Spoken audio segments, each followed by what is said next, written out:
about the idea of portfolio and how portfolio you can use for assessing the students, and how it is an modern way of assessment for the student. So this has got many implications, so many implications of this portfolio assessment is there. First of all, one or two person just try to tell me what we have learned in the previous class about portfolio. Any one of you?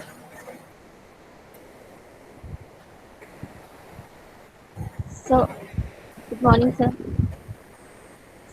Hello. Yes, yes. Tell, Hello. tell, tell. Tell. So, portfolio, it is authentic and non-traditional assessment technique in education. Mm, And we can say that it is a collection of student work in mm, various areas of curriculum. Means we gather information over a long period of time. mm. ये एक story book की तरह भी हुआ, और जिसमें कि student जो है वो रिफ्लेक्ट करता है कि उसने क्या सीखा है और उसके उसमें क्या लर्निंग प्रोग्रेस शो करता है। इसके Okay. दो टाइप्स होते हैं, process product process and product oriented. Mm. Okay, very good. Now let me just whatever you have told, it is quite correct, and let me just start the topic for today. Just I told you in the previous class about what the concept of portfolio and how it is an innovative way of assessment of the students. And later on, I told you that there may be two categories of portfolios where the focus of one type of portfolio may be assessment of the process of learning of the student and evaluating that particular thing, or recording that particular thing and then evaluating. And the other one will be where you are just trying, you are bothered about the product only, the final product. So suppose a project is submitted in the final day, or suppose you are going for final teaching. Suppose you are sitting for the final end term examination. So those records can be the product oriented portfolios. There we can record that one. Okay. So I told you, based on these process based portfolios and then also product based portfolio, we we technically we will have a little. Whatever the literature says about types of portfolios, technically that one we are trying to learn today. वो हम लोग आज पढ़ेंगे, उसको हम लोग जानने की कोशिश करेंगे कि प्रोसेस ओरिएंटेड पोर्टफोलियोज जो हैं, जिसमें हम लोग डेटा कलेक्ट करते हैं या इंफॉर्मेशन स्टोर करते हैं, वो उस तरह से सोचते हुए, और या प्रोडक्ट ओरिएंटेड पोर्टफोलियोज के बारे में सोचते हुए अगर हम पोर्टफोलियोज को क्लासीफाई करें, तो there are three basic type, and that we are going to learn today. वो तीनों टाइप को हम लोग आज पढ़ने के लिए जा रहे हैं। तो the first one is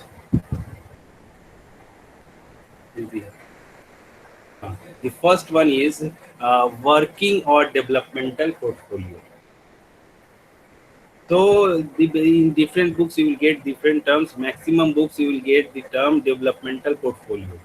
So developmental portfolio is one type of portfolio which is also uh, is also called as working portfolio. तो working portfolio भी उसको हम लोग बोलते हैं, और developmental portfolio also we can tell it.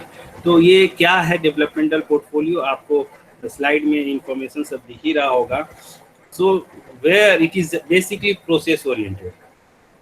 ठीक है, ये प्रोसेस ओरिएंटेड होगा। और आपको समझ में आ रहा है, क्योंकि डेवलपमेंटल का बात कर रहे हैं, तो we are talking about the process, how a student is developing, उसका स्टूडेंट का कैसे डेवलपमेंट हो रहा है, उसके बारे में हम लोग सोच रहे हैं। So if it is sometimes you can think about the formative assessment results.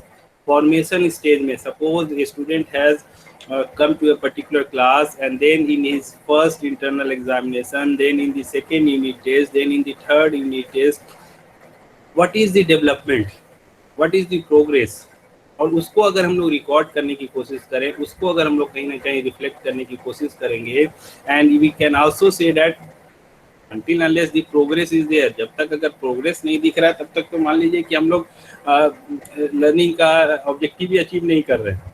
So that's why it shows the continuous progress. एक स्टूडेंट का फर्स्ट टर्म में कुछ मार्क्स आया है, सेकेंड टर्म में it has to improve, then only you are actually teaching और the student is learning. उसी तरह से उसके सारे behaviour, not only the academic aspect, उसके सारे बिहेवियर, सपोज वो फर्स्ट पर्टिकुलर फर्स्ट मंथ में आप देख रहे हैं कि उसका वो दूसरे स्टूडेंट के साथ उतना उठता बैठता नहीं है, बात नहीं करता है, किसी से अपनी चीज़ें शेयर नहीं करता है, he is quite conservative. Then you try to take certain strategies so that he can socialize, he can meet with all the students, he can talk with all the students. और आप देख रहे हैं कि दूसरे मंथ जाते जाते आपको दिख रहा है कि उसके 2-3 दोस्त हो गए, वो लोगों से बात करना स्टार्ट कर रहा है. that record can be also kept in the portfolio.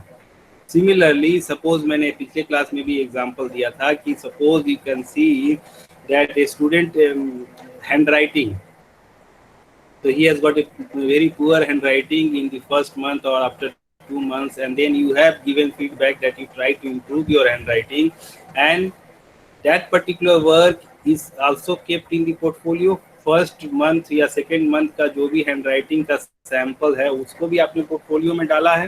And then in this after 6 months if there is progress, that also you are going to keep in that particular portfolio में आप उसका work sample उस 6 महीने के बाद वाला भी handwriting का सैंपल आप रख रहे हैं. So this is called the working और डेवलपमेंटल पोर्टफोलियो, जिसमें कि आप लगातार थ्रू आउट दी सेशन उसका क्या प्रोग्रेस हो रहा है डिफरेंट एस्पेक्ट्स में, not only academic aspect, different aspects, whatever progress he is making, that you try to store. A working portfolio is so named because it is project in the works containing work in progress as well as finished sample of work. It serves as a holding tank for what they may be selected later for a more permanent assessment or display portfolio. तो इसमें मैंने already समझा दिया आपको कि ये सारा work का प्रोग्रेस जो है उसको स्टोर किया जाता है, और उसमें से कुछ सेलेक्टेड जो कि आपको आपके व्हाट यू से इम्पैक्टफुल प्रोग्रेस को दिखाता है. सपोज 6 मंथ के बाद का आपका रिजल्ट या 6 मंथ के बाद का एक कल्चरल प्रोग्राम में आपका परफॉर्मेंस, पहले का परफॉर्मेंस अब आपने किया, 6 मंथ के बाद आपका एक ट्रिमेंडस ग्रोथ हुआ है या बहुत अच्छा एक परफॉर्मेंस आपने किया, तो उसमें से कुछ सेलेक्टेड पोर्टफोलियो डेटा को आप हो सकता है कि दूसरे पोर्टफोलियो में, that we will talking later, जो डिस्प्ले पोर्टफोलियो या शोकेस पोर्टफोलियो इसको बोलते हैं, तो वहाँ हम लोग जाके उसको ले जा सकते हैं, because display and showcase portfolio is meant for that one. तो ये वर्किंग पोर्टफोलियो का सैंपल को वहाँ हम लोग रख सकते हैं.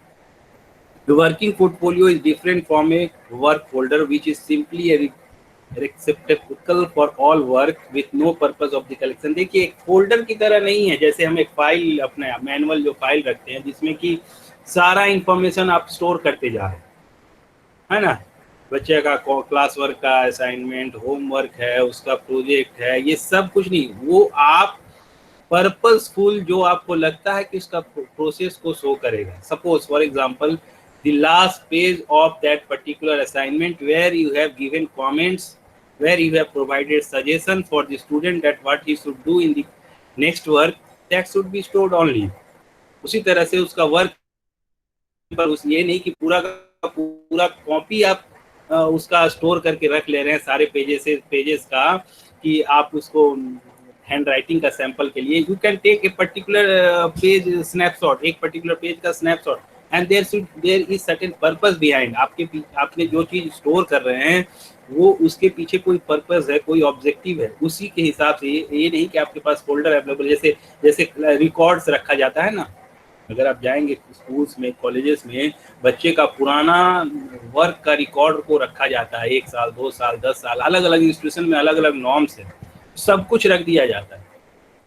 लेकिन यहाँ जब आप करेंगे तो it should have got certain objective, certain criteria, that what you have to store, how much you have to store, what is the objective behind. Working portfolio is an intentional collection of work guided by learning objective. तो learning objective आपको जहाँ दिखता है कि improvement बच्चा कर सकता है और इम्प्रूवमेंट करने की संभावना है, that one you just keep. अगर आपको लगता है कि उसका बेस्ट वर्क है, उसको आप रखिए, जिसको कि आप बाद में उसको शो करके रिइंफोर्स कर सकते हैं। तो that should be the objective. Now coming to this developmental portfolio, what is the purpose, वो हमने एक साथ मिला के उसको समझा। Now I am going to tell you about the main purpose behind. तो the major purpose of working portfolio is to serve as a holding tank for student work. The pieces related to specific topic are collected here until they move to an assessment portfolio or a display portfolio.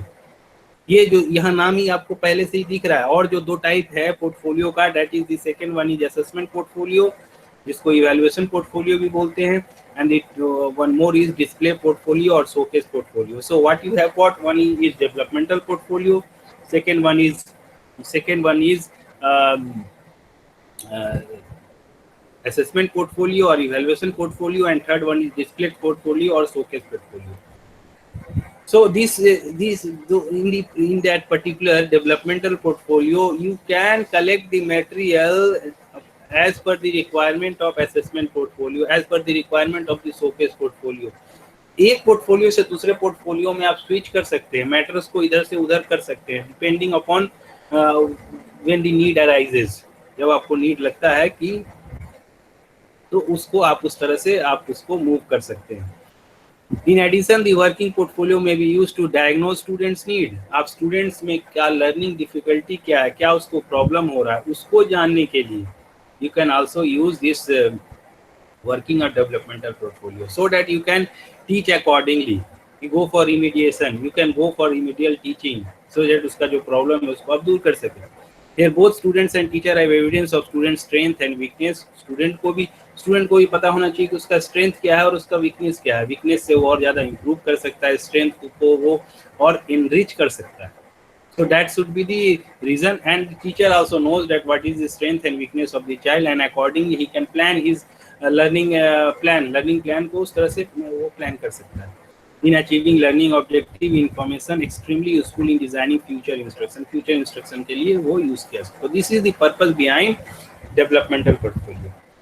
Now who is the audience, किसके लिए ये बनाया जाएगा, ये developmental portfolio होगा किसके लिए। देखिए एक बात याद रखिए, मैंने पहले भी बताया था, पिछले क्लास में भी बताया मैंने, कि whatever portfolio is there, the student is the main contributor. क्योंकि टीचर के पास इतना व्हाट यू से करना भी नहीं चाहिए उसको, एक टीचर के पास उतना समय नहीं है, या इतना वो एक स्टूडेंट अगर अपने आप को जानता है, अपना काम को दिखाता है, तो वो उसका अपने आप को उसका मतलब उसके लिए जिम्मेवार भी समझता है वो। ठीक है, तो वो क्या करना है कि जो भी पोर्टफोलियो बनेगा वो student has to develop. Portfolio अपना स्टूडेंट को बनाना है, उसका स्ट्रेंथ वीकनेस वो जो भी है उसको वहां रखना है।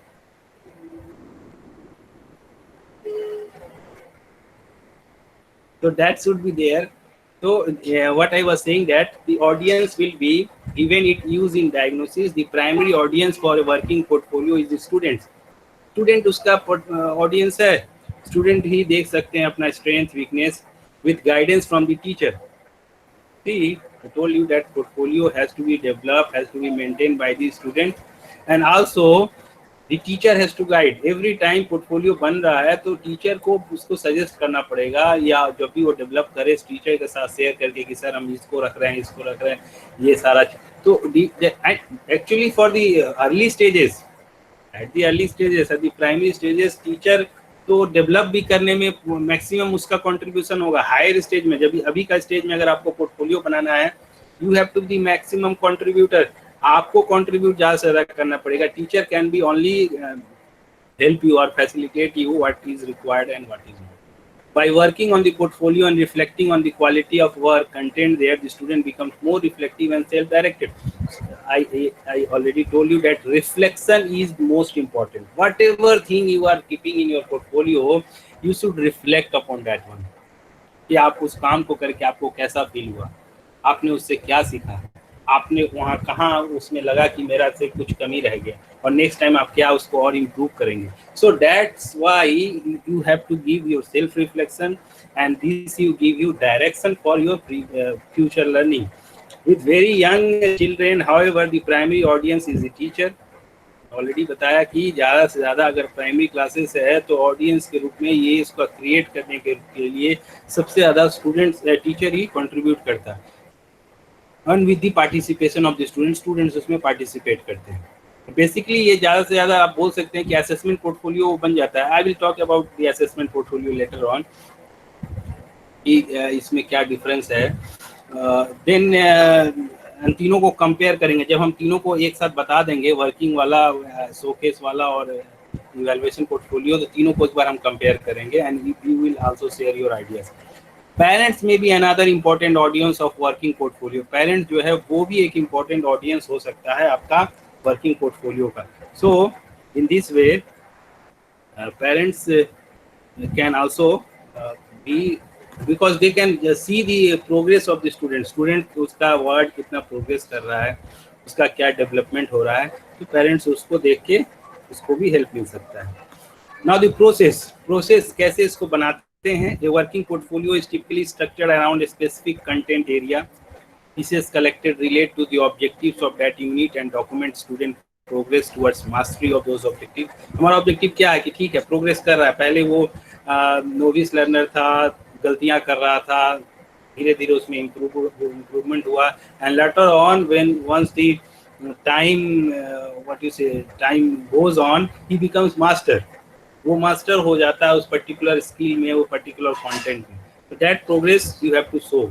वो प्रोग्रेस आपको दिखाना है आपके डेवलपमेंटल पोर्टफोलियो में। आपको दिखाना होगा कि ठीक है देखिए पहले वो मैथ्स में ऐसा कर रहा था, धीरे धीरे उसका इम्प्रूवमेंट होकर यहाँ पहुंचा। इंग्लिश में ऐसा कर रहा था, इंग्लिश ग्रामर में ऐसा कर रहा था, इतनी सारी प्रॉब्लम हो रही थी, अभी अच्छा हुआ। हैंड राइटिंग में प्रॉब्लम था, स्टूडेंट के साथ बिहेवियर में प्रॉब्लम था, धीरे धीरे सुधार हुआ। तो ये आप उसमें दिखा सकते हैं। Therefore, sufficient work must be collected to provide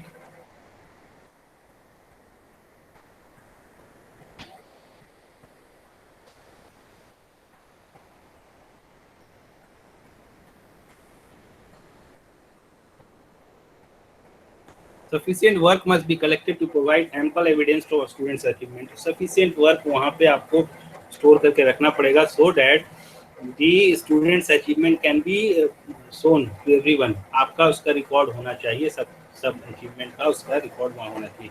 because diagnosis is major purpose of the working portfolio. Diagnosis इसमें बहुत इंपॉर्टेंट हो कि इससे पता चलता है कि स्टूडेंट कहाँ पे लैग कर रहा है, कहाँ उसको पीछे रह जा रहा है, तो वो आपको हेल्प कर सकता है। Some of the pieces included will show less than complete understanding and will help shape future instruction, और उससे आप अपने future instruction को guide कर सकते हैं।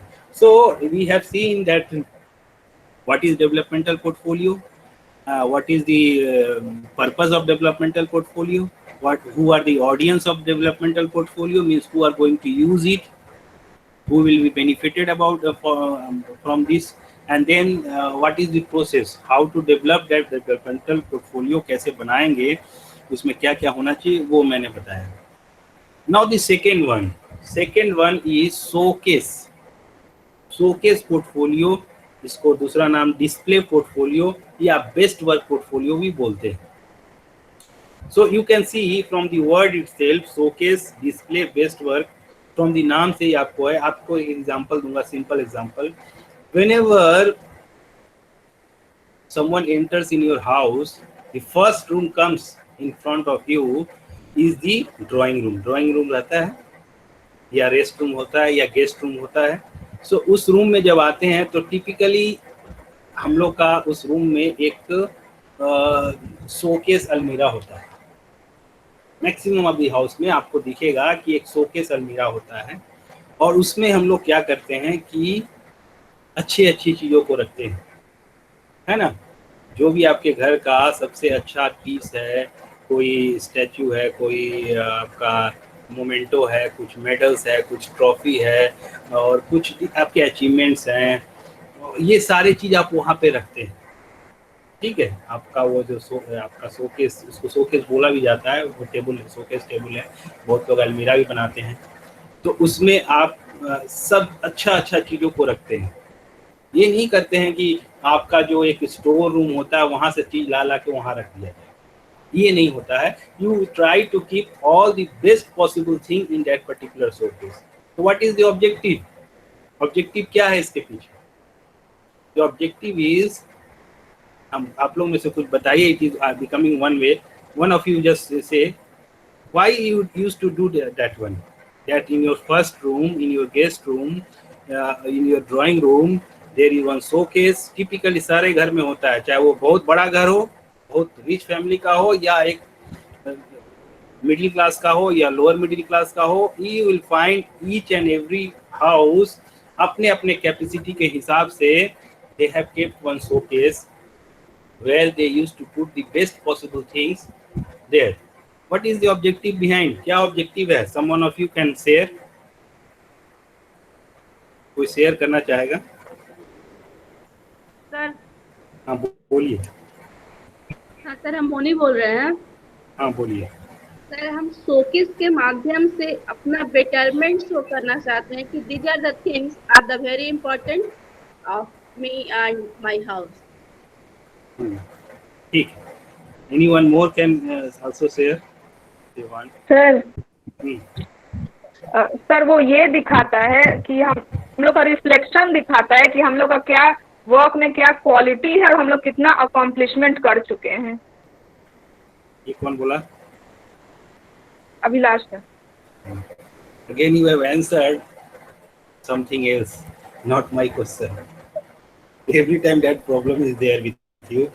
Sir it shows mastery learning, मतलब वो दिखाता है कि हम लोग किस चीज में मतलब कि किस चीज में अच्छे हैं वो, मतलब कि आपका आंसर सही है Abhilasha, you have given very good answer, but not what the question I asked the question कि आप घर में अपने फर्स्ट रूम में पहला चीज आपका जो रखते हैं, तो शोकेस, स्टैचू, बहुत सारे टेडी बियर्स और फ्लावर्स और ये सारे चीज रखते हैं, उसके पीछे का रहस्य क्या है, उसका आंसर पूछा गया। You are giving the answer of what is the objective of showcase portfolio as an assessment tool.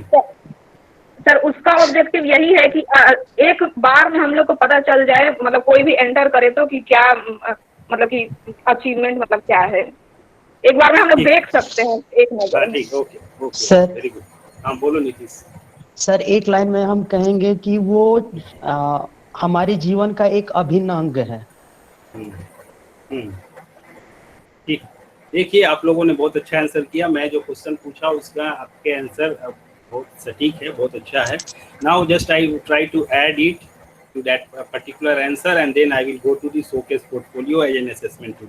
हम लोग अपने गेस्ट रूम में या ड्राइंग रूम में ये सारे चीज रखते हैं क्योंकि कोई भी बाहर से आएगा उसके सामने हमारा इमेज बहुत पॉजिटिव पड़े, हम अपनी बेस्ट चीज, अच्छा चीज जो दूसरे को दिखाया जा सकता है, जो दूसरे को प्रेजेंट किया जा सकता है। किसी को आप अपना एक टूटा हुआ आपका एक वहाँ पे मान लीजिए एक फ्लावर का वैस है और वो टूट गया, तो उसको जाके आप वहाँ पे नहीं रखेंगे, उसको आप जाके स्टोर रूम में रख देंगे। सो आपका जो भी बेस्ट अचीवमेंट है, जो कि आपका सबसे अच्छा क्रिएशन है, सबसे अच्छा अचीवमेंट सब है, वो सारे वहाँ रखा जाए। क्योंकि कोई भी आपके घर में आए तो पहले आपके बारे में पॉजिटिव सोचे। जब कोई आपके बारे में पॉजिटिव सोचेगा तब आपसे वो अच्छा से मिलेगा और आपके साथ उसका संबंध अच्छा होगा और आपके पॉजिटिविटी उसके अंदर डेवलप होगी। और ये सारा हमारा लक्ष्य होता है। We don't try to create negativity about ourself. तो शोकेस पोर्टफोलियो भी वही है कि हमारा showcase portfolio is totally govern by the student उसमें मैक्सिमम रोल प्ले करता है, जिसमें कि स्टूडेंट अपना बेस्ट पॉसिबल अचीवमेंट्स जो है, जो उसके अकम्प्लिशमेंट्स हैं, जो कि उसका बेस्ट ग्रेड है, बेस्ट परफॉर्मेंस है, वो सारे चीज को उसमें रखता है, जिससे कि जब किसी के सामने उसको प्रेजेंट किया जाए तो वो पता चले कि उसके कितने सारे अचीवमेंट्स हैं। So this is one of the purpose also कि अगर आपको मैं बोलूं कि आप अपने बारे में बताइए, suppose in an interview, suppose someone asks you that please explain about yourself, then just if I will ask please explain about yourself, you will try to give all the best or good things about yourself. That is called showcasing only. आप ये नहीं बताने चले जाएंगे कि ठीक है मेरे अंदर ये वीकनेस है या मैं ये नहीं कर सकता, वो नहीं कर सकता। आप अपना सारा बेस्ट चीज बताएंगे and that particular person also knows, जो आपका इंटरव्यू ले रहा है, जिसके सामने आप अपने आप को प्रेजेंट कर रहे हैं, वो भी उसकी के लिए बैठा हुआ है कि वो आपके अंदर का बेस्ट स्ट्रेंथ को जानना चाहता है। सो शोकेस, और इसीलिए आप कभी दिमाग में अगर ये जाता है कि शोकेस पोर्टफोलियो है, स्टूडेंट तो अपना सारा बेस्ट चीज बताएगा। I am already giving you the example कि जब इंटरव्यू होता है तो आपको ऐसा क्वेश्चन पूछा जाता है, and the particular person also knows that you have to tell all this good things about yourself. Later on the interview someone may ask you कि ठीक है आपके कौन कौन सा वीकनेस है, पूछ सकता है वो। लेकिन in the if someone is asking that tell about yourself, then you have to showcase yourself. आपको अपने आप को शोकेस करना है, डिस्प्ले करना है, आपको अपना पॉजिटिविटी बताना है। सो ये पोर्टफोलियो बनाया ही जाता है इसके लिए, जिससे कि आप अपने अचीवमेंट्स को सबके सामने रख सकें, अपने बेस्ट वर्क को सबके सामने रख सकें। Probably the most rewarding use of student portfolio is the display of the student best work, और ये सबसे ज़्यादा स्टूडेंट्स को मोटिवेट करता है, क्योंकि स्टूडेंट्स को मालूम है कि हमको इसमें अपना बेस्ट वर्क दिखाना है। इसमें ऐसा नहीं है कि हमने कोई गलती कर दी तो उसको भी दिखा देना है, ये आपको बोला नहीं जाता है।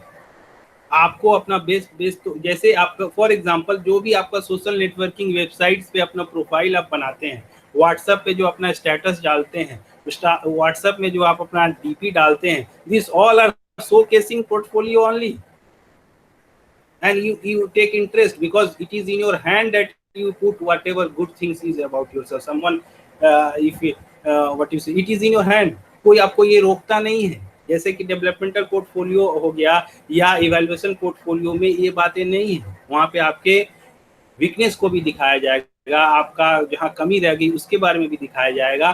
तो कहीं ना कहीं ये स्टूडेंट को मोटिवेट करता है, because they are able to put the things by themselves, मतलब अपनी इच्छा से अपने बेस्ट पॉसिबल वे में जितना अच्छा शोकेस बनाइएगा उतना अच्छा लगेगा।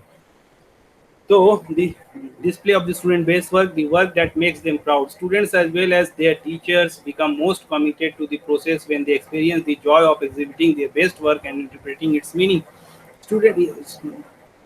जब एक बच्चा अपने आप को प्रेजेंट करता है और बहुत अच्छी बातें अपना प्रोग्रेस के बारे में बताता है बेस्ट वर्क, टीचर्स को भी अच्छा महसूस होता है कि अच्छा इस बच्चे ने मेरे टीचिंग के कारण, मेरे जो साल भर मैंने मेहनत किया है उसके कारण इसने इतने सारे अचीवमेंट किए हैं। तो it is good for them also, उनको भी पता चलता है कि क्या क्या अच्छा इस बच्चे ने अचीव किया है। Many educators who do not use portfolios for any other purpose engage their students in the creation of display portfolio.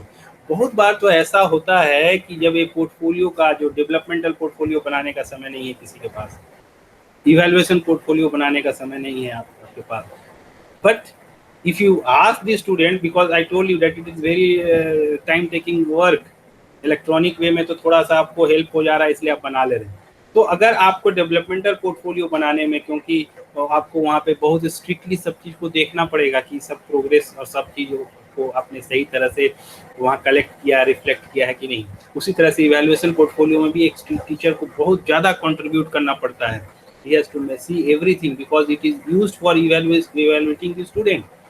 लेकिन जब आप डिस्प्ले पोर्टफोलियो की बात करते हैं, शोकेस पोर्टफोलियो की बात करते हैं, तो that you can give the task to the student, आप स्टूडेंट्स को दे सकते हैं और वो भी बनाने में बहुत आसानी से उसको बनाएंगे, because they will take interest. तो बहुत जगह जहाँ पोर्टफोलियो प्रैक्टिस में नहीं होता है वहाँ अदर पोर्टफोलियोज, तो फर्स्ट टाइम अगर इंट्रोड्यूस किया जा रहा है, they will ask you to develop the showcase portfolio. जैसे कि आपको अगर बोला जाए कि अपना बायोडाटा बनाइए, अपना सीवी बनाइए, तो आप बनाएंगे जिससे कि आपका इवैल्यूएशन किया जा सके। तो ये आप इसको इंट्रोडक्शन के लिए आप इस पोर्टफोलियो को यूज कर सकते हैं और स्टूडेंट भी इसको अपनाएंगे और स्टूडेंट भी इसमें वर्क करेंगे। The pride and sense of accomplishment that students feel make the effort well worthwhile and contribute to a culture for learning in the classroom. तो आपका क्लासरूम लर्निंग के मतलब एक दूसरे को भी मोटिवेट वो करता है, दिखता है कि हाँ स्टूडेंट इतना सारा प्रोग्रेस किया है तो मैं भी इस बार ये सारी चीज़ों में पार्टिसिपेट करूंगा और कुछ और अचीव करूंगा। तो this is the showcase portfolio. The purpose of display portfolio is to demonstrate the highest level of achievement attained by the student. Collecting items for this portfolio is a student's way of saying here is who I am. एक तरह से ये question ये students को ये feeling देता है, ये देखिए मैं ये हूँ, और मैं ये सारे चीज कर सकता हूँ। ये आपको एक प्लेटफॉर्म देता है जिसमें आप सबके सामने खड़ा होकर अपने आप को प्रेजेंट कर सकते हैं कि देखिए मैं क्या हूँ, मैंने क्या क्या अचीव किया है और हम क्या क्या कर सकते हैं। तो ये आपको एक मौका देता है, एक अपॉर्चुनिटी देता है, so that you can showcase yourself, अपने आप को डिस्प्ले कर सकें। ऑडियंस कौन है? सिंस द स्टूडेंट सेलेक्ट्स हर और his own best words, the audience for a display portfolio is that students and the other important individuals such as parents and older siblings. तो ये क्या है कि आप ये जो आप बनाते हैं इस पोर्टफोलियो को, तो उसमें आप स्टूडेंट्स का तो रोल सबसे ज़्यादा है ही, लेकिन उसके साथ साथ आप अपने पेरेंट्स को भी इसमें इन्वॉल्व करते हैं, सिबलिंग्स को भी इन्वॉल्व करते हैं। जैसे आपने ये दिखाने की कोशिश किया अपने इसमें पोर्टफोलियो, शोकेस पोर्टफोलियो में, कि मैं हर दिन अपने पेरेंट्स का हेल्प करता हूँ, ठीक है, उनके काम में, उनके डिफरेंट टाइप ऑफ वर्क में you are going to help them. तो वो उसमें आप पेरेंट्स को इन्वॉल्व करेंगे। ये नहीं कि आप एक जगह स्टेटमेंट में टाइप कर देंगे कि I use to help them while they are cooking और while they are going for some other work, या जो भी घर का कोई भी काम है उसमें आप उसको हेल्प करते हैं। You will not just type it, या ओरली आप बोल देंगे तो कोई बिलीव करेगा। I told you that portfolio believes in authenticity of the work. Authenticity उसको आपको प्रूव करना पड़ेगा। Then you have to paste a photo जहाँ आप अपने पेरेंट का हेल्प कर रहे हैं, और एक वीडियो, तो इसलिए वहाँ पेरेंट्स का रोल भी आएगा। सिबलिंग के साथ आप कितना अच्छा से बिहेव करते हैं, कैसे साथ में काम करते हैं, वो भी आप दिखाने के लिए आप एक वीडियो, आप एक फोटोग्राफ्स वहाँ डालेंगे। सो वो भी आपके ऑडियंस में आते हैं, और या तो दूसरे स्टूडेंट्स, आपके पीयर ग्रुप, इसके साथ आप अपने अचीवमेंट को दिखाना चाहते हैं, क्या उनके साथ मिलकर हमने क्या क्या काम किया। अदर ऑडियंसेस इंक्लूड ए करंट टीचर और नेक्स्ट ईयर टीचर। अब ऑडियंस में और कौन आ सकता है? तो आपका, मान लीजिए कि आप 1 से 2 क्लास में जा रहे हैं, तो 2 क्लास का टीचर जो है, आपका नया क्लास टीचर है, वो अगर आपको जानना चाहता है कि आप क्या हैं, आपको क्या क्या आता है, आपकी स्ट्रेंथ क्या है, तो उस समय you can show your portfolio कि देखिए this is my portfolio, you can see what are my achievement, what I have done, what I can do। और उसी तरह से जो आपका नेक्स्ट ईयर का टीचर होने वाला है उसको भी आप दिखा सकते हैं। who may learn a lot about the student by studying the portfolio. In addition, students may submit portfolio of best works to colleges or potential employers. In the previous class I told you already कि आपके potential employers जो हैं, जिसको कि आप सोचते हैं कि वो आपको एम्प्लॉयमेंट देंगे, आपको जब अपने यहाँ रिक्रूट करेंगे, तो उसके साथ भी आप अपना पोर्टफोलियो शेयर कर सकते हैं, so that they can know that what you have, आपके अंदर क्या है। Art students have always use this approach. Art students को तो आप देखिएगा, एक एग्जांपल मैं बताता हूँ। We use to go to take interviews, अपने इंटरव्यूज देने के हम लोग जाते हैं, तो वहाँ हम लोग मैथ्स का टीचर आता है, फिजिक्स का, केमिस्ट्री का, हिस्ट्री का, ज्योग्राफी का, they use to come with their CV, अपना सीवी जो ट्रेडिशनल सीवी है उसके साथ वो आते हैं, और सर्टिफिकेट्स, तो वो मान लीजिए कि वो तो दूसरा कोई वेरीफाई करता है, तो that is their way of showcasing। but if that post is for this one fine arts का भी एक पोस्ट है BEd colleges में, तो they used to come up with so many what you say their artifacts, अपने artifacts के साथ आते हैं। वो एक ड्राइंग का कॉपी सब रहेगा, अचीवमेंट्स रहेगा, sometimes models also, model, statue, ये सारे कुछ पोर्ट्रेट, ये सारा चीज वो लोग लेके आते हैं। तो दिस इज आल्सो अनफैंसी, मैनुअली उनको करना पड़ता है बहुत बार, तो उनको बहुत दिक्कत भी होता है कि कैसे उसको लेके आएँ और कैसे उसको, क्योंकि एक जगह से दूसरी जगह ट्रैवल करना है, और वो इतने मेहनत से उसको बनाते हैं, इधर से उधर ले जाने में वो टूट भी सकता है, कुछ और भी हैम्पर हो सकता है। तो electronic way can help you.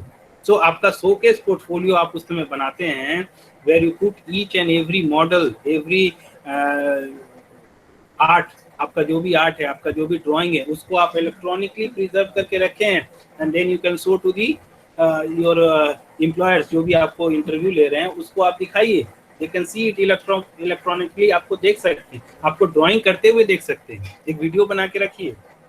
So that way you can use it your display portfolio to impress your this one potential employers. आपके जो एम्प्लॉयर्स हैं उनको आप ये कर सकते हैं। वीडियोज हो सकता है, रिटन वर्क हो सकता है, प्रोजेक्ट्स, रिज्यूम्स एंड टेस्टिमोनियल्स, ये सारे कुछ आपका शोकेस पोर्टफोलियो में आएगा।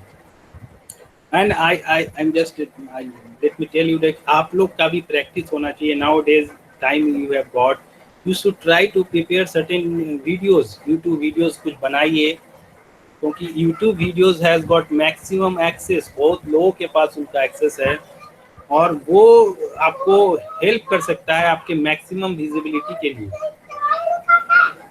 जैसे for example TikTok is there, some other platforms are also there, but they are not so much appreciated, उनको उतना appreciate नहीं किया जाता है। But on YouTube if you are visible, YouTube पे उसको पॉजिटिव वे में सब लेते हैं, एकेडमिक वे में भी लेते हैं, बहुत सारे एकेडमिक चैनल बने हुए हैं YouTube पे। you can create certain videos और उसमें भी अपना शोकेस आप दिखा सकते हैं कि आप क्या कर सकते हैं। तो that someday I will talk about that one। किसी दिन अगर और क्लास लेंगे तो हम बताएंगे कि YouTube वीडियोस आप कैसे बना सकते हैं, उसमें कैसे ज़्यादा से ज़्यादा उसको इफेक्टिव बना सकते हैं। टेबल टॉप वीडियोस है, टॉकिंग हेड वीडियोस है, बहुत सारा है उसके अंदर, कैसे उसको रिकॉर्ड कर सकते हैं। So that will help you in this time, you can utilize that time and you can do those things also. तो ये आपका ऑडियंस मैंने बताया डिस्प्ले पोर्टफोलियो का। देन प्रोसेस में क्या होगा, तो इसमें प्रोसेस बहुत क्लियर है कि आपका जो बेस्ट पॉसिबल वर्क है, most pieces for display portfolio are collected in a working portfolio of school projects. Sometimes, however, student will include a piece of work from outside the classroom, such as project from scouts or a poem written at home. आपको एक project, आप scout and guides schools में services होती है, उसमें आपने कुछ work किया है, कुछ मेडल लेके आए हैं, आपको वहाँ पे कुछ व्हाट यू से they have given you certain certification और certain achievements you have got, that one also you can keep in your showcase portfolio. So, students select the item to be included in a display portfolio. Their choices define them as students and as learners. वो आपको ये as a learners की उन्होंने क्या क्या सीखा है, आप पढ़ाए हैं वो इम्पोर्टेंट नहीं है, but what they have learn, वो क्या सीखे हैं वो इम्पोर्टेंट है। वो आपको वहाँ शोकेस से दिखेगा, because they can show that how they have applied that knowledge, जो नॉलेज उन्होंने गेन किया उसको कैसे उन्होंने अप्लाई किया, तो ये वहाँ आपको वहाँ देखने को मिलेगा। In making their selection, students illustrate what they believe to be important about their learning. This particular statement is just about reflection only, कि आप रिफ्लेक्ट कैसे करते हैं, आपने जो भी अचीव किया उसके ऊपर आपको क्या कहना है, उसको कैसे आप वैल्यू देते हैं। तो ये एक तरह से आपका शोकेसिंग पोर्टफोलियो इस तरह से तैयार होता है। Now the third one is assessment portfolio और evaluation portfolio.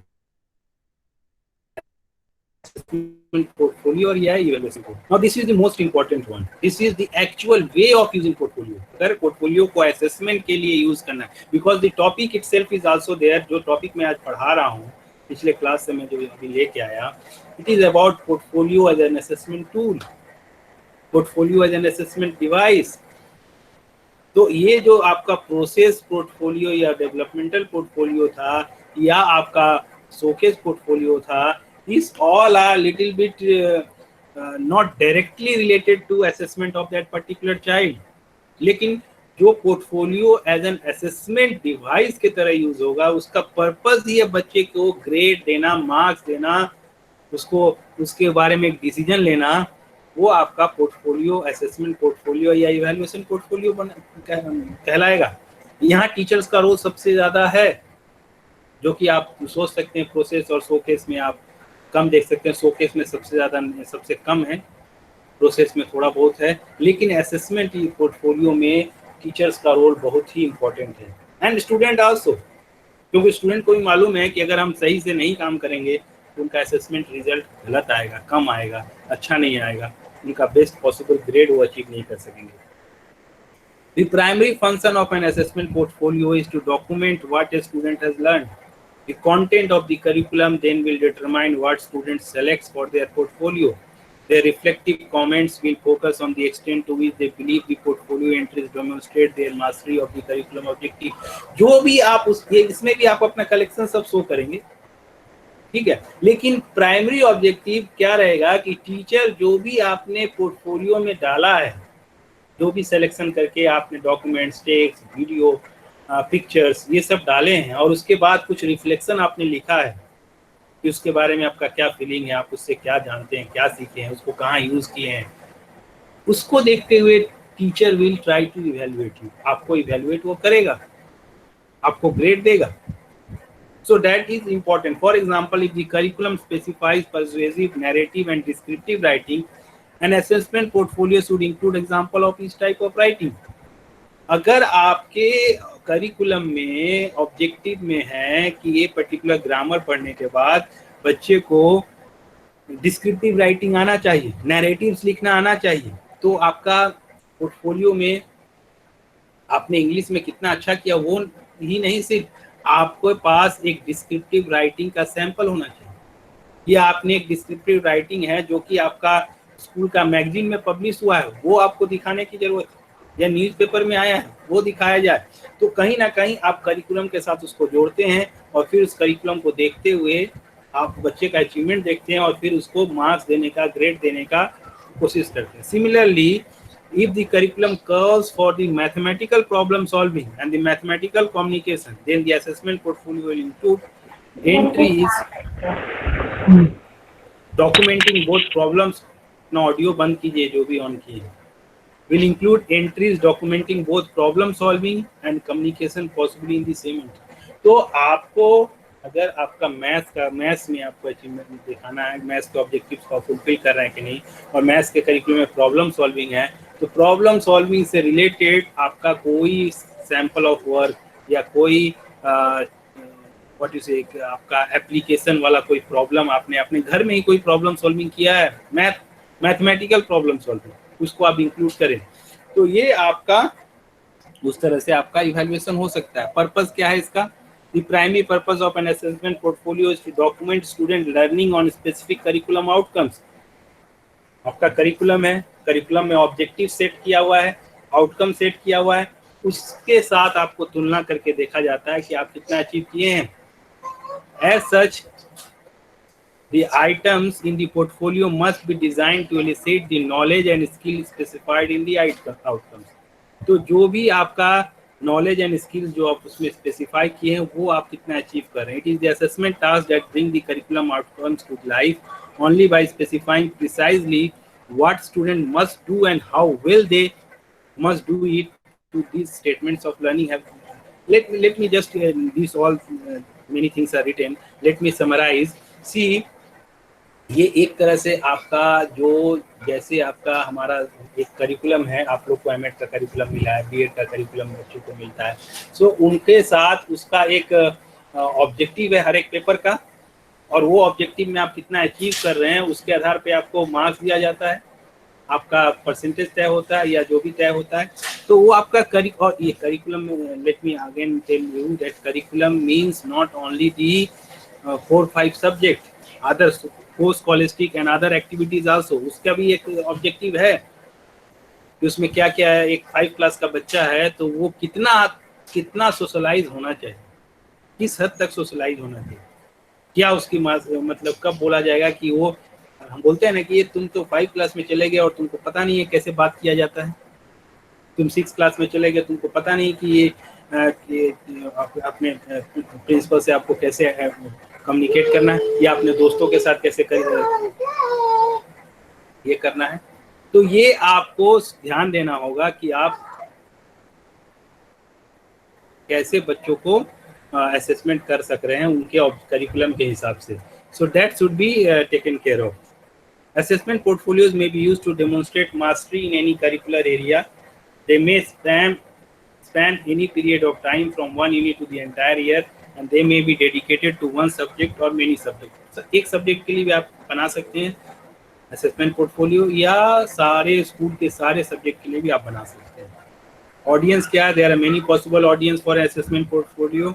One audience may be the classroom teacher who may become convinced that the objectives of an instruction unit have been mastered. एक तो आपका जो जिसने बनाया है इवैल्यूएशन पोर्टफोलियो बनाया है टीचर, और उसने ऑब्जेक्टिव सेट किया है और आपने दिखाया कि हमने ये अचीव किया है, और टीचर कन्विंस हो गया तो आपको मार्क्स देगा, ग्रेड देगा. तो वो एक आपका ऑडियंस हो गया. और who may decide to place a student in advanced class or special section. वो सोच सकता है कि ठीक है आपको दूसरे क्लास में आप प्रमोट किए जा सकते हैं, या कि आपको और स्पेशल क्लासेस की जरूरत है। Alternatively, the audience may be the school district or even the state seeking documentation. हो सकता है कि एक आपका डिस्ट्रिक्ट एजुकेशन ऑफिसर जो है वो डिमांड करे कि बच्चे किस तरह से लर्न कर रहे हैं, उनका एक इवैल्यूएशन करके आप दीजिए। Then you can this document you can give to them, ये डॉक्यूमेंट आप उनको देख सकते हैं, ऑफिशियल रिपोर्ट होगा ये, क्योंकि ये इसका नाम ही assessment portfolio. You can not give showcase portfolio, you can not give process portfolio जिसमें कि आप अभी श्योर ही नहीं है कि बच्चा और कितना इम्प्रूव करके कहाँ तक पहुँचेगा। But you can give the assessment portfolio where the objectives are well defined and you are also showing that how much the student has achieved, what is his level. तो ये आप कर सकते हैं। And permitting a student to move to one high school और receive a diploma, a secondary, though very important audience is always the student who provides evidence of significant learning, और secondary audience में आपका student आते हैं। That means the primary audience are, first one is the teacher, then other administration, because आप assessment के लिए उसका use कर रहे हैं, वहाँ students अपनी इच्छा से चीजों को नहीं रख सकते हैं। They can give the proof, अपना प्रूफ दे सकते हैं कि हम इतना अचीव किए हैं ये, और उसके बाद टीचर का है कि वो उसको तुलना करके देखेगा, कंपेयर करके देखेगा सेट स्टैंडर्ड के साथ कि आप कितने सही है, कितने नहीं हुआ है। नाउ जस्ट सी ये मैंने बताया कि this is the main type of portfolio, क्योंकि असेसमेंट के लिए इसका यूज हो रहा है। तो इसको किस तरह से हम लोग बनाते हैं उसके बारे में थोड़ा सा हम लोग यहाँ पे देखेंगे तो आपको क्लियर हो जाएगा कैसे ये प्रोसेस करेगा, क्योंकि दूसरा वाला के बारे में इतना हमको डिस्कस नहीं करना है, क्योंकि this is not the educational uses, this is one of the most important uses assessment portfolio.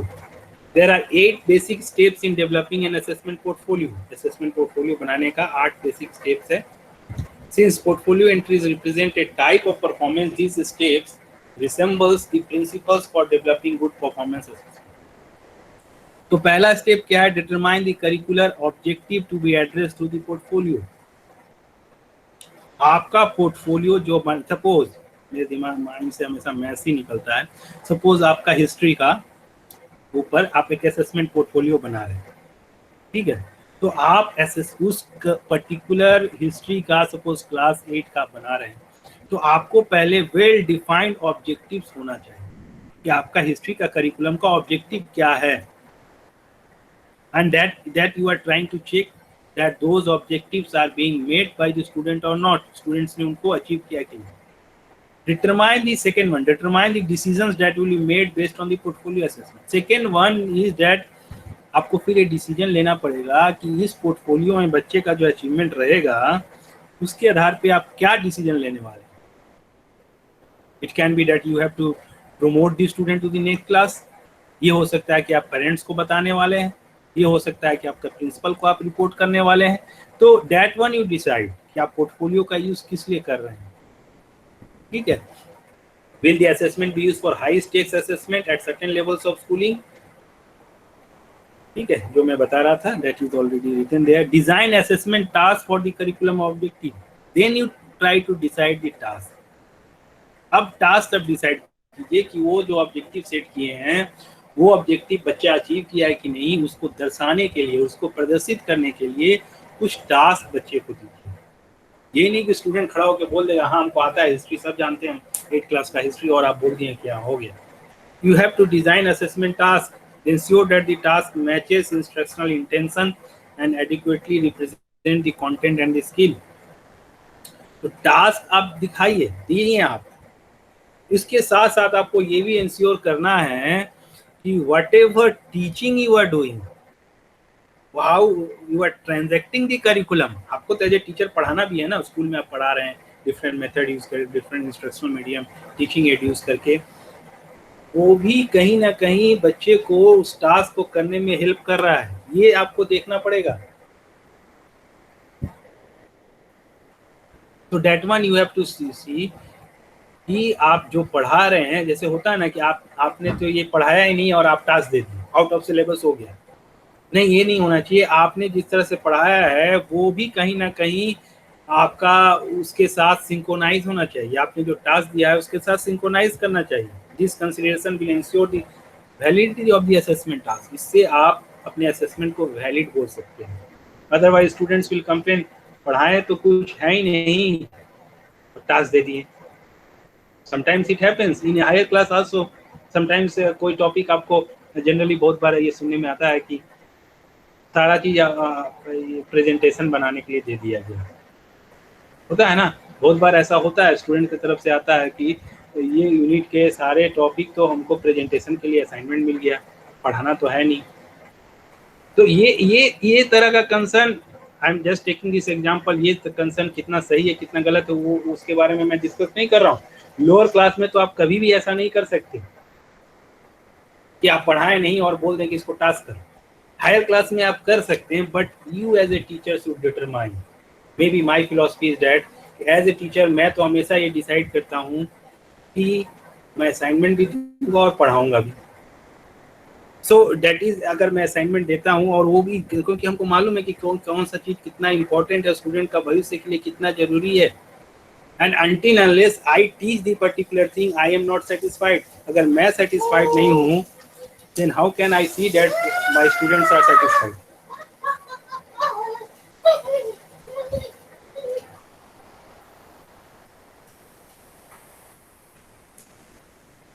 So this is the problem that you have to be very much, what to say, you have to very much considerable that whatever you are teaching, that is also synchronizing with the assessment task जो आप देने वाले हैं। Define the criteria for each assessment task। हाँ, जो criteria है, rubric का बात हो रहा है, जस्ट टू ट्राई टू सी, मैं अभी उसके ऊपर आया नहीं लेकिन अब मैं बता रहा हूँ कि पोर्टफोलियो का असेसमेंट रूब्रिक के द्वारा होगा। रूब्रिक ऑलरेडी मैं बताया हूँ, कुछ लोगों ने अपने टास्क भी किया है, that's why I can take the freedom that you can understand what I am talking about. Rubric के बारे में मैं क्या बोल रहा हूँ। तो और रूब्रिक मैंने आपके जो टास्क अभी दे रहा हूँ उसके साथ मैं एक रूब्रिक भी दे रहा हूँ उसको साथ में बना के। तो अब जो टास्क दे रहे हैं उसके लिए आप क्राइटेरिया डिसाइड कीजिए कि किस किस मानदंड पे आप उसका मेजर करेंगे कि वो कितना अच्छा कर रहा है। तो that has to be taken care of कि उसका क्या क्या क्राइटेरिया होगा। दैट आल्सो यू सेलेक्ट कि आप उसका कंपाइलेशन स्किल देखेंगे, आप उसका प्रेजेंटेशन स्किल देखेंगे, whatever. Determine who will evaluate the portfolio entries. उसके बाद आपको ये भी देखना है कि आपका जो पोर्टफोलियो है उसको असेसमेंट कौन करेगा। So that you have to take care.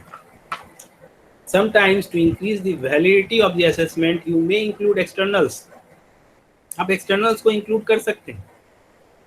आप अपने what do you say senior teachers को appoint कर सकते हैं कि सर आप इसको evaluate कर दीजिए, because rubric is already there। वो भी criteria देख के ही आपका मार्किंग करेंगे।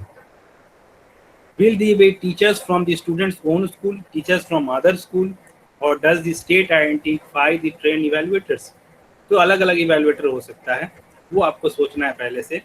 ट्रेन टीचर्स और अदर इवेल्युएटर्स स्कोर दी असेसमेंट। ऐसा भी नहीं है कि वो सब लोग को इवेल्युएशन करने आता है।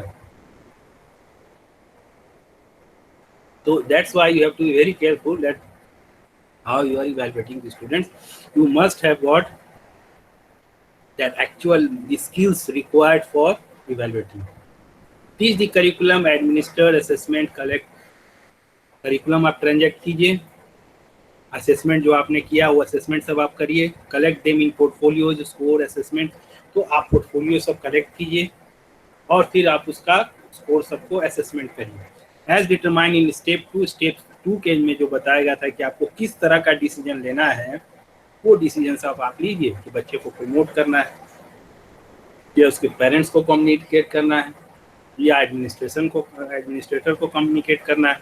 तो ये डिसीजन सब आपको लेना है। तो this way assessment portfolio works. अब just I am trying to complete this particular aspect of today's presentation. See, these three portfolio, first of all let me compare these three portfolio। ये तीनों portfolio के बारे में थोड़ा सा comparative analysis करके कोई स्टूडेंट बताएगा। So this one, first one is evaluation, then second one is showcase, and third one is process developmental। Someone can compare 3 of them and tell me with some example. कोई बताइए आप लोग में से।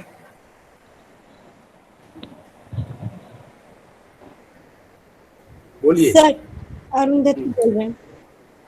हाँ, लेट मी फर्स्ट अरुंधति, आप इतना late से क्यों आए क्लास में? सर मेरा बार बार मेरा एक तो शुरू में सर हो ही नहीं रहा था कनेक्शन, और उसके बाद फिर हुआ, और फिर बीच में पूरी आवाज ही चली गई थी सर, इसलिए हमको Okay, okay. डिस्कनेक्ट करके फिर से आना पड़ा। Okay, no problem. Now you are there, you have understood the thing also. अभी बताइए तीनों में सर कंपेयर हम करके।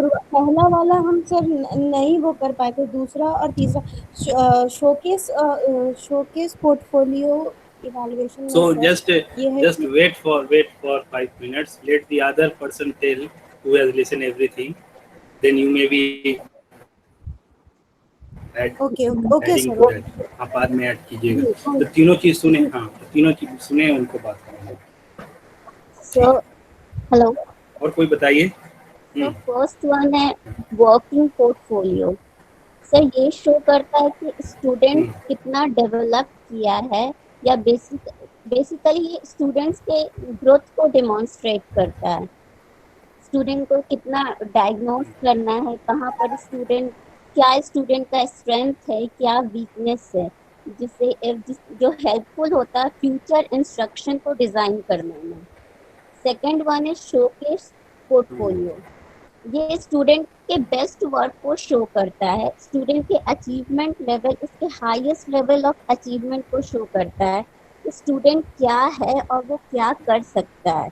और इसमें बेसिकली ऑडियंस स्टूडेंट्स ही होते हैं, और इसके साथ ही साथ पेरेंट्स और सिबलिंग्स भी ऑडियंस होते हैं।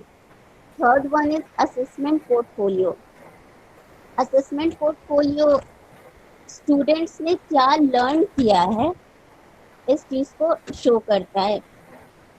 और यहाँ पर ऑडियंस का स्टूडेंट्स के साथ साथ टीचर, एडमिनिस्ट्रेशन भी ऑडियंस होते हैं। ठीक।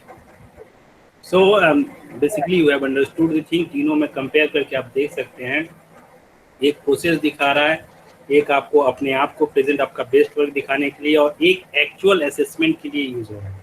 The third one is evaluation portfolio, जिसको कि अगर हम बोलेंगे कि हम स्कूल में पोर्टफोलियो असेसमेंट कर रहे हैं, you have to use this one only, the third one only, कि आप इवैल्यूएशन पोर्टफोलियो यूज कर रहे हैं। आसान तरीका है, you can go for showcase portfolio. ठीक है, आपको आसान तरीका यूज करना है। Then you can ask the student in the beginning of the session कि आप लोग अपना पोर्टफोलियो बनाइए, ईयर एंड या सेमेस्टर एंड में हम लोग आपका पोर्टफोलियो देखेंगे। तो ये भी एक असेसमेंट है, क्योंकि मैं I have already compared it कि जब आप इंटरव्यू के लिए जाते हैं तो आपसे पूछा जाता है अपने बारे में बताइए, और वो जब बताता है अपने बारे में तो उससे भी आप उसका इवैल्यूएशन करते हैं। तो that's why and you have got the proof also. ये नहीं कि आप अपने बारे में ये पोर्टफोलियो वर्बली आप इंटरव्यू में तो बता दे, हो सकता है आप नहीं भी किए हों, बता दिए, लेकिन पोर्टफोलियो में you have to give proof of everything. Proof के साथ आपको प्रेजेंट करना है। सो शोकेस पोर्टफोलियो है, उस तरह से काम करता है। और इसी तरह से आप देखेंगे कि assessment portfolio is the most important one, and it has to be, teacher को क्या है कि उसके ऊपर मास्टरी करना पड़ेगा, तब जाके वो असेसमेंट पोर्टफोलियो यूज कर सकता है, उसके द्वारा बच्चे का असेसमेंट कर सकता है। Now this particular presentation, this last slide, this slide what you are seeing now, it talks about, ये एक अलग तरीका से पोर्टफोलियो को प्रेजेंट करने का तरीका है कि पोर्टफोलियो जो होता है, एक पोर्टफोलियो को जब आप डेवलप करते हैं असेसमेंट टूल के तरह से, तो वो जनरली हमेशा 4 स्टेज में काम करता है: collection, then reflection, then reduction and then display. ये जो लिखा हुआ उसको तो मैं I will read afterwards, you can also read, but what basically this 4 things are there. Collection का मतलब हो गया कि जब आपको पोर्टफोलियो बनाना है, जो स्टूडेंट आपके पास पोर्टफोलियो बनाना है, आप अपना सारा चीज, जितना सारा अचीवमेंट है, जितने सारे आपके पास इमेजेस है, फोटोज है, वीडियोज है, टेक्स्ट फाइल है, ट्रॉफी, सर्टिफिकेट्स का ई कॉपी है, हार्ड कॉपी है, ये सारा चीज आप अपने पास रखें। Then you start reflecting. This reflection is different, not writing reflection जो कि मैं पहले बता रहा था। उसके बाद आप रिफ्लेक्शन करने लगे कि इसमें से कौन सा अच्छा होगा, कौन सा खराब होगा, कौन सा इम्पोर्टेंट है, कौन सा इम्पोर्टेंट नहीं है।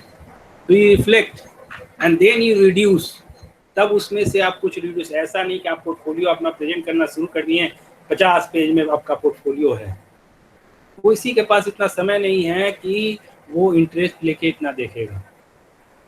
या आप कभी कभी कुछ सिग्निफिकेंट बता रहे हैं, कभी एक इनसिग्निफिकेंट अचीवमेंट भी उसमें दिख रहा है क्योंकि उतना इंपॉर्टेंट नहीं है, तो धीरे धीरे बच्चे जो आपका ऑडियंस जो देख रहे हैं आपका पोर्टफोलियो, उसका इंटरेस्ट कम जाएगा। तो इसलिए हर एक चीज को आप अपना पोर्टफोलियो में डालिए, ये सही नहीं है। तो you have to reduce and then you go for display, तब आप डिस्प्ले करेंगे, then you go for showcase. तो आप कलेक्ट करेंगे, रिफ्लेक्ट करेंगे उसके ऊपर, सोचेंगे कि इसको करना है डिस्प्ले, नहीं करना है, ये इंपॉर्टेंट है नहीं इंपॉर्टेंट है, एंड उसके बाद आप रिड्यूस कर दिए, जो चीज़ आपको इनसिग्निफिकेंट लगा उस सबको हटा दिए, and then you go for display. तो ये आपका 4 स्टेज में आपका स्टूडेंट पोर्टफोलियो आप बनाते हैं। Collection, the learner should keep their term papers, test projects from each class along with good inventory list of their material in a safe counter। तो ये सारे चीज़ आप उसको सब कुछ आप अपने पास पहले रखते हैं, क्योंकि सबके लिए समय चाहिए। आप एक ही दिन में सारा चीज़ अपडेट करके नहीं रख सकते हैं, आप अपना सारा अचीवमेंट को एक जगह रखिए। रिफ्लेक्ट कीजिए, reflection entails being able to step back from the immediacy of the situation and examine knowledge, skills, beliefs, attitude, values and behaviour in a dispassionate manner. आपको सोचना है कि इस समय क्या जरूरत है, कौन सा इंपॉर्टेंट है जिसको कि हमको रखना है, अपने इसमें लगाना है पोर्टफोलियो में। Then you reflect that one. Then reduce in the reaction stage portfolio artifacts that demonstrate mastery or path toward mastery of specified performance outcomes are selected. Artifacts may have the potential to demonstrate mastery of more than one performance outcome. Through artifact reduction, teacher candidates focus, select, abstract and transform documents to meet the standard. तो ये आपका already मैंने समझा दिया आपको कि reduce करते हैं। आप अपने पास जितना भी अवेलेबल डॉक्यूमेंट्स है उसमें रिफ्लेक्ट किए, सोचें आप, और उसके बाद अपने चीज़ों को रिड्यूस किए, and then you go for display. The final stage of the portfolio development circle is artifact display, the organisation of selected artifacts in a visually appealing manner to demonstrate mastery of performance outcomes and to permit a comprehensive review by a panel. तब display आप करिए और उसके बाद उसके ऊपर आप comments के लिए ये कर सकते हैं। You can ask the person or the evaluator to give you suggestion. So today which is already I think time is up. So for today I am trying to going to conclude this topic for today. One more class tomorrow I am going to take and this topic I will complete. ये topic मैं कल complete कर लूँगा। तो sir yes बोलिए। इसमें से 2-3 doubt थे सर। इन तीनों में से जो पोर्टफोलियो के 3 टाइप्स है, तीनों में सबसे बेस्ट एंड रिलायबल कौन है और सबसे ज्यादा फॉर्मल कौन है? फॉर्मल मतलब कि सर सबसे ज्यादा, जैसे कि तीसरे में हमने देखा कि टीचर का जो ऑटोनॉमी है वो सबसे ज्यादा हो जाता है, जो असेसमेंट और इवैल्यूएशन वाला था। तो यही बेसिक था कि मतलब तीनों में सबसे, यदि कोई कहता है कि कौन सा पोर्टफोलियो सबसे रिलायबल है तो हम किसको मानेंगे?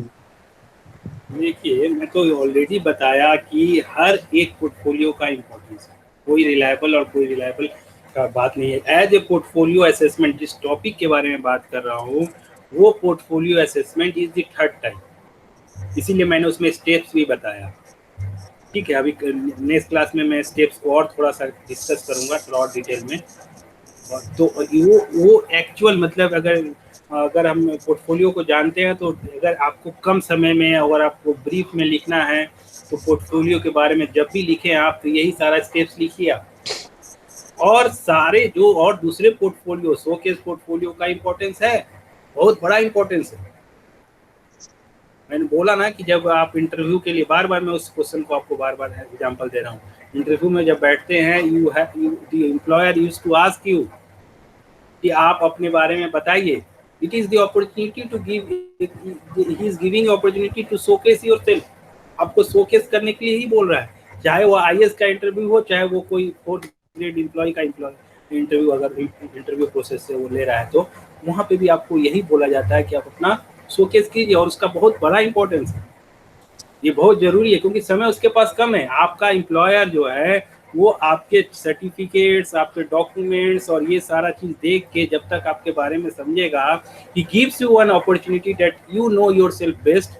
आप अपने बारे में बताइए। उसको मालूम है कि आप अपना पॉजिटिव चीज़ बताएंगे, but still that helps that particular person to know about yourself, आपके बारे में जानने में मदद करता है। ऐसा अगर ये और पोर्टफोलियो में मैंने ऑलरेडी बताया कि पोर्टफोलियो में आपको प्रूफ भी देना पड़ता है, तो प्रूफ आप देते हैं तो अपना शोकेस आप जो कर रहे हैं वो तो प्रूफ भी हो जाता है। ऐसा तो है नहीं कि आप अपने जैसे अपने से मन से ही कुछ बोल देंगे कि I have done this and that, I am good in this and that, ये नहीं होगा, आपके पास प्रूफ भी होना चाहिए। और प्रोसेस पोर्टफोलियो तो ज़रूरत है हमेशा, पूरा थ्रू आउट सेशन में बच्चे को अगर प्रोग्रेस डिटरमाइन करना है, बच्चा ठीक कर रहा है या नहीं कर रहा है, पेरेंट्स को कम्युनिकेट करना है, एडमिनिस्ट्रेशन को कम्युनिकेट करना है, अपनी टीचिंग को इफेक्टिव बनाना है, तो उसका भी ज़रूरत है। So all three has got importance, all are good enough and should be use. Assessment portfolio जो है वो थर्ड टाइप ही है। अगर कोई बोल रहा है, कोई स्कूल अगर ये बोलता है कि we are using portfolio and assessment tool, that means they are using the third one. ठीक है, कोई शोकेस पोर्टफोलियो यूज करके कर ले रहा है तो वो एक्चुअल वे ऑफ इवैल्यूएशन होगा नहीं। He has to go for the third type. ठीक है, और फॉर्मल जो आप बात कर रहे थे, फॉर्मल तो सब है। फॉर्मल तो जब आप ट्रांसपेरेंसी रखते हैं, ऑनलाइन सबको रिकॉर्ड कर रहे हैं, तो सब फॉर्मल हो सकता है। तो टुडे मतलब सर कहने का मतलब जो तीसरा था, तीसरे में टीचर की जो है ऑटोनॉमी सबसे ज्यादा है। टीचर की ऑटोनॉमी ज़्यादा है, वो टर्म यूज़ करिए आप, आपके ऊपर है। मैंने बोला कि मैंने क्या वर्ड यूज़ किया था कि टीचर्स का, ये एक वर्ड यूज़ करना ऑटोनॉमी, और मैं बोलूँगा टीचर्स का रोल सबसे ज़्यादा है, टीचर्स का इम्पोर्टेंस सबसे ज़्यादा है। टीचर्स को स्किल होना चाहिए इसको इम्प्लीमेंट करने के लिए। तो ये एक तरह से रिस्पॉन्सिबिलिटी दिखाता है।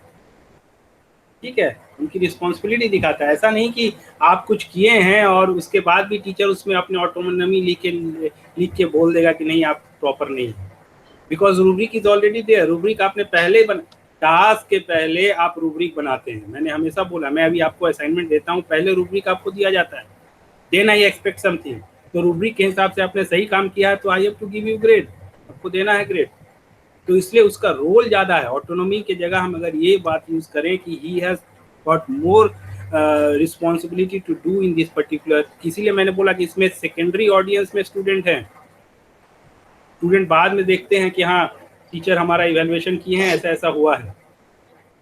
ठीक है, तो ये रोल उसका ज़्यादा है, बट शोकेस वाले में स्टूडेंट्स का रोल ज़्यादा है। Okay, thank you for today's class, we will meet tomorrow.